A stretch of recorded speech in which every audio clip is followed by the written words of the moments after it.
This week in the conversation, I have the honor to receive two prolific writers, Paula Lenor Webb and Marie Palmer. We're going to be talking about the fantastic book they co-authored, titled Mississippi Mojo and Murder Tells of the Blues. But before we get into this interesting video, I just want to take a brief moment to remind you again that it's important to support this channel. And the best way to do so is to subscribe to it. And if you do subscribe, don't forget to click the notification bell so that way every time a video is posted, it's going to you as soon as possible, directly in your portable. So let's get started.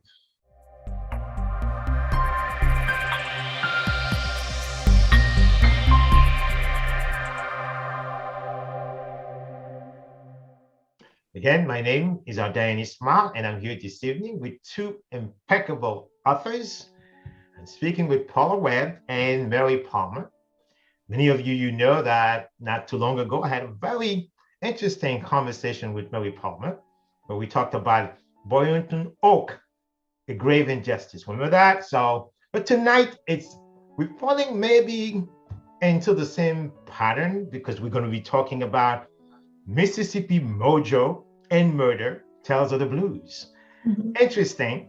But to get started, I just want to ask Paula, would you please tell the viewers of CSMS Magazine who is Paula Webb? Hi, my name is Paula Lenor Webb. I am an outreach and communications librarian at the University of South Alabama, and I have been writing academically for a number of years.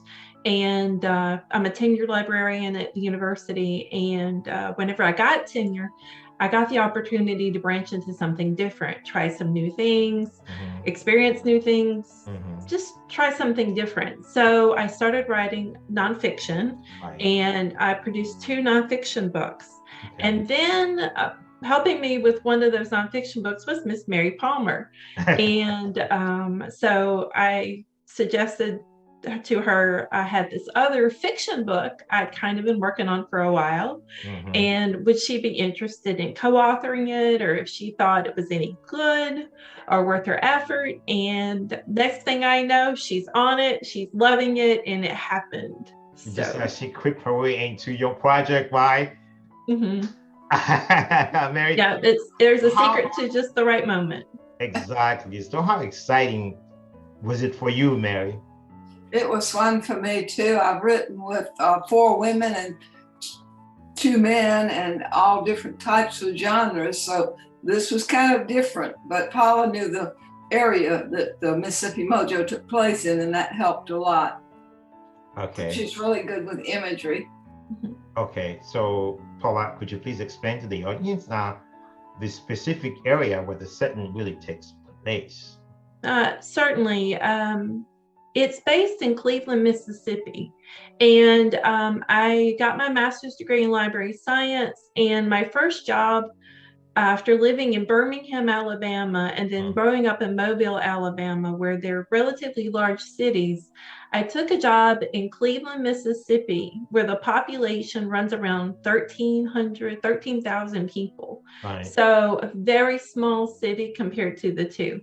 And the other experience I had there was that it was the home and the birth of the blues, the Delta blues specifically. And so I was there for about a year, and it was so different from here. It was like another planet for me. But I kind of got bored because we didn't have everything that you have for the big cities. And I wanted to research and learn a little bit about the culture. So I started using my research skills and learning the history of the Delta blues, Robert Johnson, Charlie Patton, learning about the crossroads, and learning about all of these historical places where the blues came from and where it originated, and also academic research about that area. I have some of the journals, the original journals that I put together in my notes of these journals and articles that I actually researched to build the story and to build this world where the blues played a huge part of it. Now, I'm a nonfiction writer predominantly, and that's always been my bent. And so whenever I started this story and working in Cleveland, Mississippi, learning a lot, this was 20 years ago. Wow. So I moved out of Cleveland and got a job here at the University of South Alabama. But I kept the story. I kept these notebooks. I have the notebooks here, the original notebooks with the germination of the story. Right. And I kept them on the shelf. I didn't get rid of them. I said, one day, this thing's going to happen. I don't know how. I don't know where. I don't know what stars will align, but somehow the story is going to happen. Well, years later, Mary Palmer came into my life and it happened. That's interesting. You see, she said, wow. So let's dive into Mississippi Mojo and murder. Now, I understand it's a 60-year-old cold case and a big city sheriff seeking redemption. Now, it's time for the dead to rise. So, Mary, would you please tell us, because it's kind of a little bit of a twist in here in the story. Okay, it's actually about Mojo, and Mojo is kind of a magical charm. And I found a little stone, and I call it Mojo Stone because it's partly based on superstition, and then it's handed down through families oftentimes. Sometimes the recipients don't want it, but they get it anyway, and they have to. So I think that after the first few paragraphs, we really got into how it would evolve, and eventually we got Abe Patridge, who is an artist and a sculptor, and artist and a singer, and he did the cover. I had to get used to it. It's very different from what I'm used to art-wise. But we had the character Mama Cheche, and a sheriff that comes into play, and some other people. So, you know, in stories, somebody has to want something. Well, you'd have to read the book to find out what the sheriff is seeking. But he's very surprised when he comes to a small town to get away from big city life and failure, that he finds out he's into the middle of this 60-year-old cold case. It's quite a shock. So if I understand clearly, Mary, it's based on the true story. Not really a true story per se, but characters in it are based on true people. But we changed the names to protect the innocent or not so innocent. Yeah. Yeah, we found out that some of the blues, descendants of the blues characters, they're still alive. Really? So, and they still have copyright and things like that. So we had to change their names to, you know, for those purposes. Okay. Oh, and we had a local singer that wrote a song, Boynton Oak, for my Boynton book to write with me. I did the lyrics and he did the music, and he had two songs. One was sort of a love song and the other was to do with the fatality and the murder. And you're talking about Mike? Sorry, Mike. Are you talking about Mike Turner? Mike Turner. Okay. Yes. So he's played it, and it does, you know, tell the story, and there's a clue in there to who the real murderer is, but you have to dig hard and deep to find it. Okay, so Paula, let me ask you a question, because many writers have told me writing creative nonfiction, sometimes people call it this way, or historical fiction, is the most enjoyable thing that an author can benefit from. How do you think it's the right? It's a stretch for me. It was fun, though. I have to say that it was fun, and working with Mary was fun. So it was a combination. And again, I'm a nonfiction writer, and I have two previous books, Mobile Under Siege, and then Such a Woman, The Life of Madame Octavia Walton Levert, that I have already written, and they both were nonfiction. Right. And so Mississippi Mojo and Murder has nonfiction elements in it, but we utilize those with fictional characters. Right. So that part was interesting and different for me. It is the first time I've written in this genre. But we're already working on the second book, so obviously something really people are enjoying it. We've got nothing but great reviews on Mississippi Mojo and Murder. I've already had one person, she's called me twice and she says, when are you going to be finished? When is that second book coming? And I'm like, well, we got to finish writing it first. And you know what? Just the title itself, it's so intriguing. It can induce someone into the story. What a very interesting title. And also the book cover is really intriguing too. I understand that it was an artist that it's Partridge. Abe Patridge, yes. Partridge. He's actually a good friend of mine. I've known Abe for years, and I've worked with him on other projects related to work. And he's done album covers. He's a musician in his own right. His website is abepatridge.com. He travels all over. He's traveled international. He plays predominantly folk music, but his artistic style is phenomenal. He has a fan club that I'm a member of.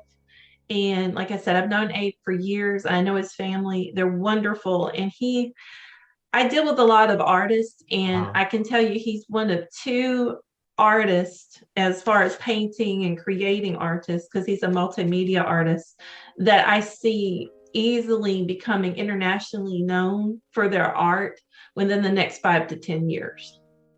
There's a question I want to ask both of you a question, the same question. Since its inception, Southern literature has been, one of the most interesting one in American literature, arguably. I'm not just even talking about Harper Lee, traditional writers from the South have imposed themselves. I just don't understand. You just have to read the books and just to fall in love with them. So, Mary, can you really ask first, and then Paul, I will answer the question, but what is so revealing, so motivating when it comes to Southern writing? That is people, so, interested and can be easily falling in love with that. I can sum it up in one word. It's our culture. It's our nature. We are a friendly people. And I think that we mix so much with other people, kind of on a one-on-one basis. You don't find many Southerners who won't speak to you on the street. You don't meet a stranger. People stand in line and tell me all kinds of stories, And I guess they think I'm not going to remember them, or that I don't know anything about them. So what would I tell them? But I think it's just the culture. Like we have the Mardi Gras, we have the food culture that's so distinctive. I know every area has certain things, but we have a little bit more and a lot of influence in Mobile. We're under 5 flags, so we've learned things from people of all walks of life. And I think that shows in the writing, and I think that makes it interesting to write. The title of this next book, we're going with Mississippi Mojo with all 3. We'd probably do 3. And the next one's going to be Mississippi Mojo and Devilry in the Delta. So we try to get good. I think if you get a good title and a good cover and some blurbs on the back or something on the back that's appealing, I think that makes a difference. The first thing a person sees when they pick up a book is that. And I think that too, that people from all areas in the United States and beyond like to learn about us because we are different, with our Mardi Gras and with other things that we have. Is that the same thing for you too, Paula? Is that your understanding? In some regard, Southerners tend to be master storytellers. And it's not that we get it on our own. It's kind of like we hear our grandparents and our grandmothers and our grandfathers telling us stories, and then they pass them down to somebody else and they tell the same stories, or they add their little flair to it. We got a lot of people down here with a lot of flair. So they have these natural abilities, and it could be that our pace is slower. We're never rushed here. We're never like, expect 10 minutes to be added to. Like if somebody's supposed to talk at 6, expect them to show up at 6:15, 6:10. You know, we just have that little bit slower pace, which gives us a little bit more time to reflect and a little bit more time to dig deeper inside of our souls. Mhm. And then we got so much soul down here. I mean, the combination of different cultures, and Mobile especially, we have a extreme mix of cultures here that all get along. And that mix has caused us to reflect and look at things from different perspectives too. Uh-huh. Mhm. There's something they also always refer to as the certain hospitality. Mhm. Yes. There's Southern- another aspect also in Southern literature is Mhm. something is the resilience of Southerners. Mhm. You would find this within the lines of somebody like Bill Styron, for example. You Mhm. know, I'm fascinated. I have to be honest with you with Southern literature. You know, because there's so many great writers from the South. Mhm. Yeah. So there's also an aspect people love to talk about is the doesn't you'll find some sort of a literature of resistance also in some Southern writers. Like I Mhm. just mentioned Bill Styron, you can see that too. Mhm. So, he's one of the best also, not just from the South, but for the country itself, Mhm. with minds in literature. So do you see that aspect also as a literature of resistance, of resilience? Which one? Resistance. Oh no, me or Mary. No. You can pick up from there. And Mary can Okay. add onto it. Yeah. Okay. Literature of resistance and resilience, definitely. And I want to throw in redemptive. Yes. Okay. Our characters, we have a redemptive factor. I always I want to can see have a that. redemptive factor into the characters. As far as resistance, maybe we've all got that stubborn uncle or aunt who's determined to do things their way. And no matter what you say, they sit there nice and quiet with their mouth shut and do it their way anyway. Right. So we have all those people in our lives that we reflect on. And as a writer, you know, you transfer that into your book. You find those perfect stories and or those perfect moments. And when you're quietly reflecting, you're observing that and you're going, okay, that's going to be in my next book right there. I see that moment. Can you pick up on that too, Mary? I think too that we certainly can say our protagonist is resisting. He's resisting failure and he's resisting the opposition he has as kind of an outsider from Dallas to come to Cleveland, a little town, and he isn't accepted right away, and he knows it, and he has to deal with that. You know, and he's come from a job in a big city, as I said, expecting peace and quiet and not getting that at all. And he's also learning too that everybody in a small town isn't a redneck. He learns that they all have their own personalities, but because we sometimes speak a Southern way in the Southern drawl, I think we're judged by that. And then people kind of think, hey, there's something behind this, you know, there's some big intellect behind this. Right. And he's resisting things that he came up against in Dallas and is very dissatisfied that it hasn't been resolved. Okay. Now, just a question also, since we're talking about the blues, Tales of the Blues, Paula, is there truly a big difference between bluegrass music and the traditional blues that we? Yes, very much so. Yeah, bluegrass tends to be more Appalachian, mountain, Irish, even I would stretch. And it has a combination of ties. It's a different migration. I'm getting academic, I'm sorry. But it's a different migrational pattern throughout the country to the bluegrass area. And the blues is predominantly from African Americans, and especially the Delta blues that were brought there to clean the fields in the Mississippi Delta. And the blues, this is a part in the book. So whenever I was doing my research, I wanted to see where the blues came from. So, like I said, we utilized this in the story. It started with a thing called field calls. So the fields, they've cleaned the fields, they planted cotton, and the fields are vast. If you've ever been to Cleveland, Mississippi, it's flat and broad. You could see your dog run away for 2 miles. Really? It's that flat and that broad. Well, back then they didn't have telephones. So, or few people had a phone, right? So how did they communicate with each other and get a message to somebody from one field to the other? They did field calls, and it started with two repeated lines, and then the end, which is a different line, which is the format for a basic blues song. The same phrase twice, and then the end. Well, if you're yelling at somebody, to another person across the field, and they're passing it one to another.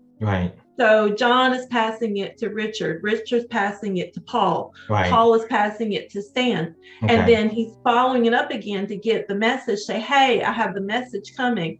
You need to get home and eat your chicken and dumplings. So it's like, so we have that going on. And then that last message gets to Stan, and Stan goes, oh, I need to get home. My wife is waiting on me right now. So that's how it kind of developed. And then they turned it into music. And then that is where the lyrics started developing it went from yelling at each other to singing to each other. And then it became musical. And then it transferred over, and they started adding tin bass to it, or they started adding another instrument to it, or guitar to it, like B.B. King's Lucille. Over time it evolved. And Mike told me that he used the ukulele. It was whatever was available. I mean, there's research that is a string on a wall. Like they would all get together and sit on the porch and develop songs, and they put one string, like a guitar string, on the wall with a can, and they just sit there and pick it. Really? Yeah. Is that something they used to call? I remember when I was a kid, they used to something called the mosquito drums or something. Something like that. It's a variation. They make sound with it. It's really African though. And it's just part of that tradition, and it developed and it grew. And Muddy Waters had his own style, and B.B. King, and then Charlie Patton. Charlie Patton was the beginner of it all. And we actually have you ever heard of Dockery Plantation? No. Okay, Dockery Plantation was where there was a cotton bin. Back at that time, cotton, whenever they harvested it, they collected the seed and they stored it in a cotton bin. On the porch of the cotton bin is where Charlie Patton would teach other blues singers blues songs that he worked up, and then they would develop their own. And it still exists today. It's called Dockery Plantation. And we worked it into the book and the story into the book too, but we had to change the name. And because it was communication, it had a message, and not all music has a message. But this it continued on to have a message in the blues songs, as well as what they were transmitting to each other. And I think that gives it a certain style and appeal that's unique. So if I understand, Mary, this is a sequel, right? And you're working on book 2 right now? Devilry in the Delta, and Abe Patridge has agreed to do all 3 covers. So this cover and the other 2 covers, he's going to do the covers for each one. So when do we expect to lay our hands on book 2? Mary, can you tell us? I would say November, November? It's kind of slowed down because we've had so many signings and presentations, and we went to Monroe, and we went to Sims, and we're going to another festival this Sunday. So it's kind of slowed down the writing, but I would say about November. We don't want to peak too soon, give people time to read this one, but also you don't want to delay it too long either. We want to keep the momentum. The momentum going, Someone told me that the other day, by the way, when you write a sequel and the book 1 is doing well, it is not want to procrastinate, because just like my mother used to say, you need to strike the iron when it's still hot. Strike when the iron is hot. Exactly. So that's why we've been doing a lot of presentations because of that. So Paula, how do you do a lot of presentations, especially you do that virtually, or you go you and Mary just travel in together? person? In person. Yeah, in person. Yeah. Okay. I've been very fortunate to have other books since I was married. So both of us can both say it's always good to be the first book you get published is wonderful, but sales are always better when you have the third one. And because people have a name. They want a variety, and we've got that. Okay, now we've been talking for almost half hour now, because I'm not going to let you go without asking this specific question, because I know Mary told me last time that the Alabama cuisine is one of the best in the South. Do you agree with that, Paula? I knew you would say that. Yes. You know, so do we expect to get some mojo also if we go to the festival, the Mardi Gras festival? Yeah, you get a lot of variety.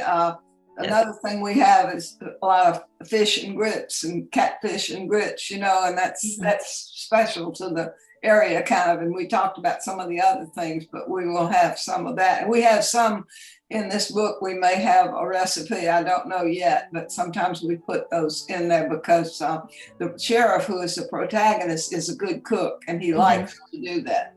So I think that would be good. That'll be in the next book. In this book, we have cathead biscuits. Okay. And so I had to tell Mary what cathead biscuits were. That was one of the classic Delta foods. Okay. And so it's basically big, fluffy buttermilk biscuits. I believe Mary made them. I'm not a cook. But they are big biscuits the size of a catfish's head. Except I made them small and called them kittens. Now, Paula, let me ask you a question, Paula. I know every writer has his or her preference when it comes to authors. If I were to ask you this question, Paula, who you would consider as the best author of all time? David McCullough. Really? Yeah, I have everything he has written. And I will actually listen to him, especially when I'm working on a nonfiction, which I'm working on in the process of doing the next nonfiction one as well. It's one thing to write a nonfiction story, but it's another thing to get the reader to finish the nonfiction story you write. So when you write nonfiction, I want the person to finish the book. And David McCullough is one of the people that have been very successful in writing a nonfiction story successfully to the point that you will actually finish the book. So Paula, let me ask you one more question on that. I mean, if you have to write the question in the way, the story in a way that can hook a reader, you know, and trap them there till the very last word of the story, is that because you just add a creativity, you know, beautiful prose while telling a story, or is the story itself that is so compelling? You have to have a story that's compelling, no matter what. Especially if it's historical nonfiction, which is what I write. Such a Woman about Madame Octavia Walton Levert is been my best example. Right. They have to have a lot of letters because I want you to act as though you're sitting behind that person as they're going through their life. And if they're able to describe their life successfully, and you've got the letters following them through their tragedies and following them through their great moments, then you will have a beginning of a great story.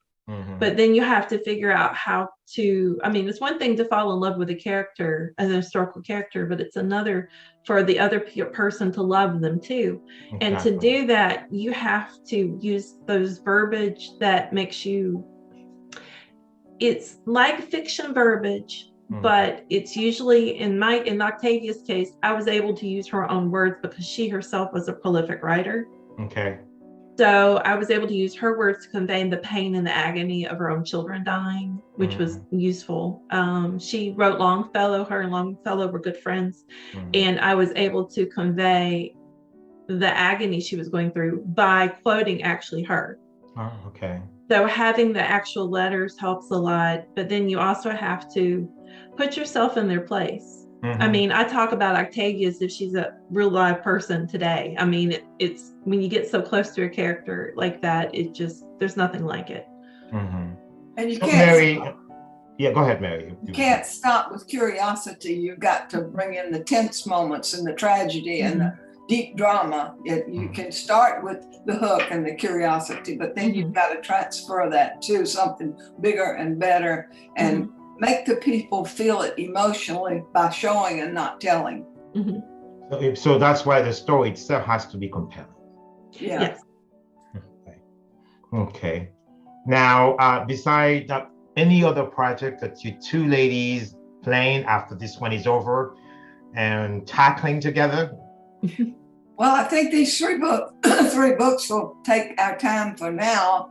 And of course, we are busy promoting too. Right. So all of those things you have to kind of bide your time or you'll get swamped. And we have, of course, I asked you about putting up the flyer for the Boynton Oak Festival. That's coming up in May. So that will do you have the flyer now so you can just I didn't have one in front of me. I should have brought one in here, but I can just tell them about it. It's May the 14th and 15th, and it's the Boynton Oak story, a true story about the young man who came to Mobile and was convicted unjustly, and he said this oak would grow, and it did. And we have a tour bus coming, and we welcome other tour buses. It's outside at Oakley Museum, and it's 2 days, and it's trolley ride, the play, the book, and the tour of Oakley. So they get 4 things. It's $50 for that. Or if they want to stay at the Battle House, it's $3.29 for the night and breakfast and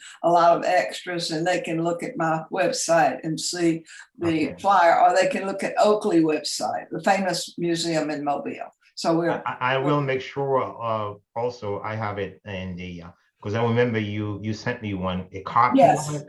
Yes. I will also put it in the video. Oh, yeah, if you put it in there, that would be great, because then everybody can see it. And it's hard to remember, but just remember those dates. It's the 14th and then a repeat on the 15th. But the Battle House is a very famous hotel. It was voted the best historic hotel in America in 2020. So that would be a wonderful trip for vacation. And what an exciting time to be in Mobile. Yeah, and there's lots of other things to see. Will you be there, Paula? Oh yeah, she's recruited me to volunteer, so I'm kind of, I'll be there both days. That's interesting. And sometimes when you have an interesting conversation, you just don't want to end it. Oh yeah. But just for the purpose of time, let me start with you, Paula. Last question: is there a lesson you would want to give a person, a writer? About writing nonfiction, but in a way to make the story so enjoyable. Any trick or anything you want to share with you? Try to put yourself in the person's shoes. Go where they go, walk where they walk, travel where they traveled. Try to see things. That's what historical locations are for. People forget about the history that's around them and the sites and the battlefields, because I visit Civil War battlefields, because I've got another book idea where it's a female spy during the Civil War traveling through this area. And because I love that local history flair and I visit these places and I gather that information to make a really awesome, I hope, fiction story with that nonfiction flair around it in the future. And so visit those places because they're ties to the past and they help you explain the future. Correct. Okay, so Paul, Mary, is there anything you want to add about that? I would tell people to never give up. My Wallace book, George Wallace, An Enigma, I started writing it as an assignment from a company of publisher in New Orleans, and they went out of business. And then 3 New York agents had it, and they went out of business. And I went back to school and got my master's degree and used it for my thesis. They didn't go out of business. But then finally, I was at a presentation in Fairhope, Alabama at the Pinsters, and a publisher was there from California. And I just mentioned that book. I wasn't featuring that book. And he said, I want that book. I said, you haven't even seen it. He said, I want that book. So it took over 20 years to get published, but it did get published. It did get published. Yes. So and I did about 10 years of research on it, maybe more, maybe longer. But it was exciting, and people have their own ideas, what they want to read, and it got varies. So I think it just happened to not hit the market at first at the right time. Mm-hmm. So but anyway, even with other books, you can write them and you never know what's gonna sell. You really don't. Okay. So with that, I'm just gonna say it's been such a pleasure. Well, thank you so much for having me. Thank you so much for having us. 2 wonderful, prolific, impeccable authors, Paula Lenor Webb. Paula Lenor Webb. Yes, and of course, my old friend, Mary Palmer. Thank you so much. We enjoy it. It was always good to talk with you, and you have such a nice website, and you ask the right questions. Definitely. Thank you. We appreciate you.